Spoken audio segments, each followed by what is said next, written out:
How big is the ensemble? Because that's gonna tell me how close or how far from the group I want to be. If it's 20 people, I'm going to be in a lot closer than if it's 80 people. I also ask, are there any soloists that are going to be stepping forward? Or because if I'm up close and then these soloists step up, then that might be too close, so I have to pull back a little. So I'm making a compromise on the sound quality of the ensemble in order to capture a blend of the soloists. So conductors shouldn't wear a noisy material. I've had it before where all you hear is that kind of stuff. There are two setups that I use, either one or the other. And the first one is just to be center to the ensemble with that kind of zoom microphone that you were talking about. Okay. That's called XY. Yeah. It's like this picks up the right side of the ensemble.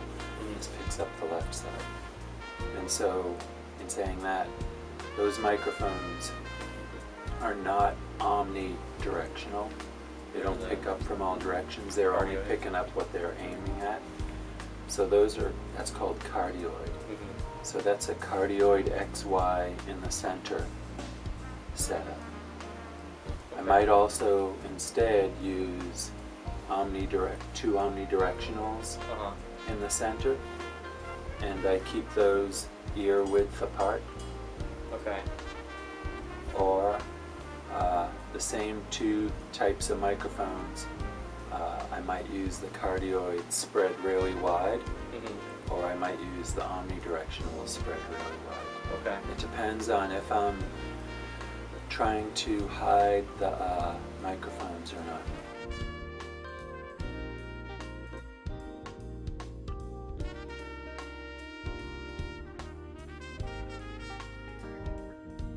Sure, an omnidirectional microphone is going to pick up sound from everywhere, from the chorus, from the audience, from cars going by outside. Whereas a cardioid is like a flashlight. You aim it at something and that's what it's going to pick up. It's not going to pick up what's behind it. It's not going to pick up the audience so much. There's still a lot of sound bouncing around, like from applause, so it will pick that up. Generally with omnidirectional, you want to be closer to the chorus because otherwise they will sound far away. Okay. Whereas with cardioid, you don't have to be so close. It'd be further away. Yeah. One thing I really recommend everybody do that's trying to record themselves is to set up the microphone, make some music for 1 minute, doesn't have to be even 30 seconds, and then go listen to it. And if it sounds like it's very far away, then move the mic closer. Try it again until, it's probably take 5 minutes, and in the end you're going to have a great sound.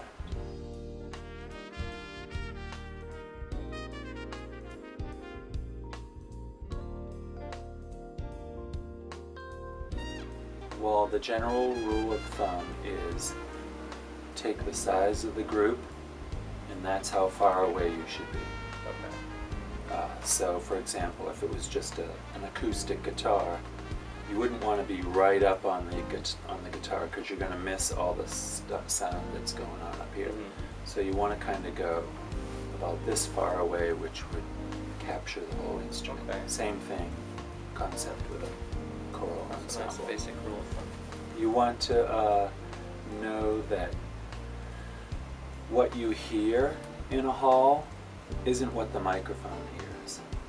Like, to our ears it might sound great from this position, but to the microphone it might sound like the group is very far away. That's why you have to learn by trying different placements. spend a little time doing that. You also have to watch out for air conditioners, air conditioning vents. Keep away from those, and it's good to be like not too close to the floor. So if you can be 10 feet in the air, go for it.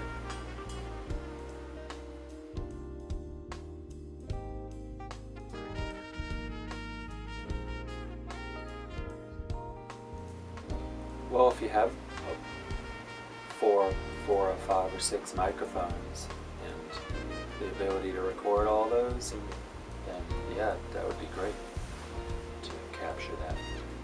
It has to be all captured on the same machine at the same time though, because of the way digital audio works.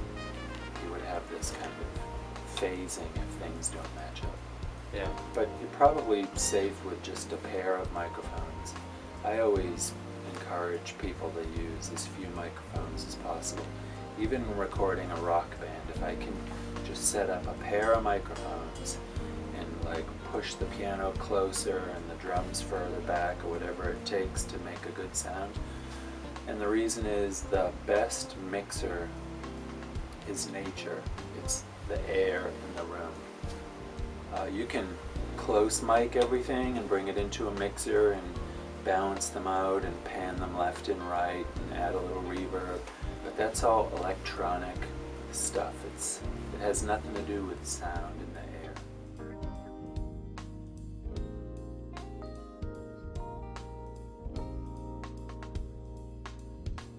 I guess proximity to the performers,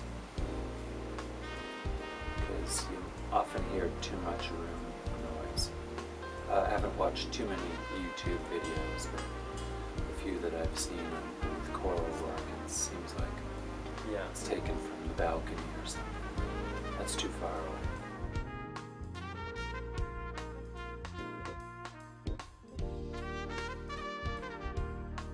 So first thing I run it through, I try to capture the room when it's silent, which is pretty easy. It's usually just before the downbeat. But so the room is very quiet, and the software that I use makes a profile of that quiet moment, which still has a lot of noise in it from air conditioning and just people moving around in their seats. But in any case, it makes a profile of this quiet noise, and then it removes it from the whole program. Then the next thing I do is find the loudest piece of music in the program, and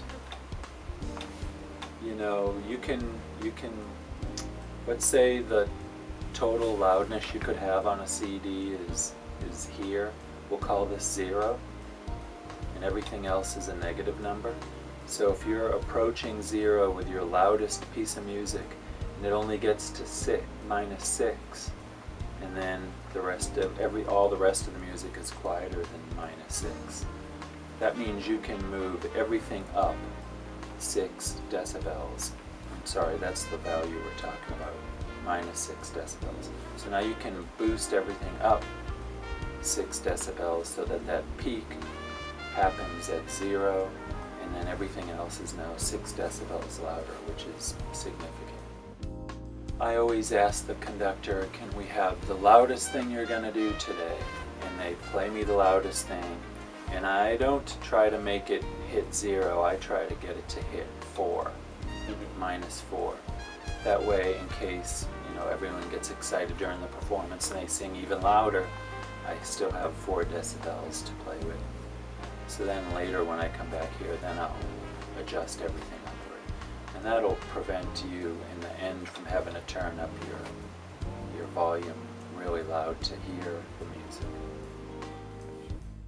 I always ask the conductor, can we have the loudest thing you're going to do today?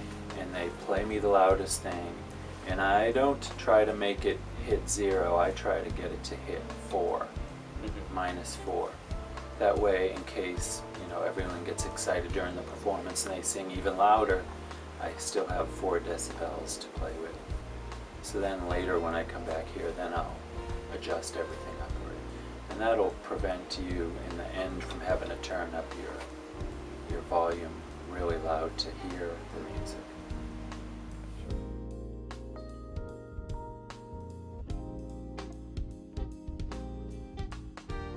Generally don't add any reverb to the choral stuff because it's already got a live room sound.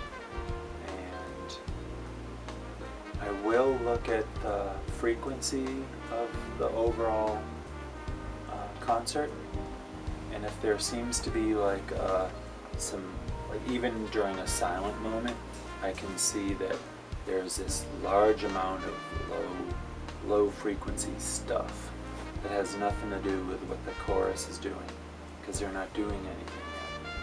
And the noise profile doesn't pull that out because it's so huge. Mm-hmm. So I'll go ahead and just EQ it down.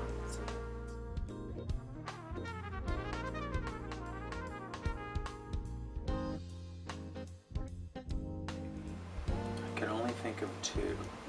One is to do that brief little testing during the final rehearsal and before the public performance. And two, what was two? Oh, I know. Two was make sure when you're getting your final level, that it's on the loudest piece of music when you're doing your sound check.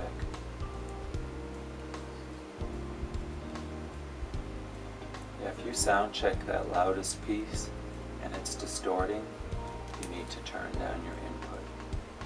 Try it again, because it still might be distorting.